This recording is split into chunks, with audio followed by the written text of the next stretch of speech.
Paano nga ba mag-transfer ng pera from BDO to GCash? So tap nyo lang yung inyong video application, tapos login lang kayo.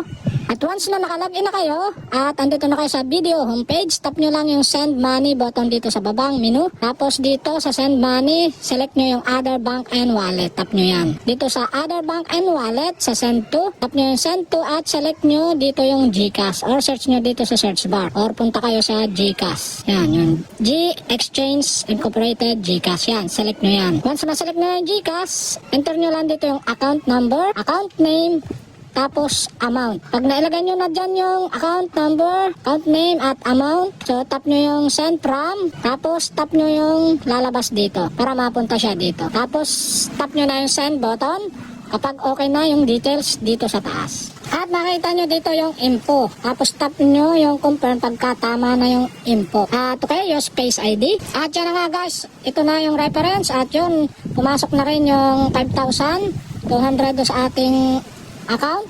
Yan, ito yung recipient. So, pwede nyong save, share, or download yan. So, nag-notif sa atin. So, tingnan natin dito sa GCash kung pumasok.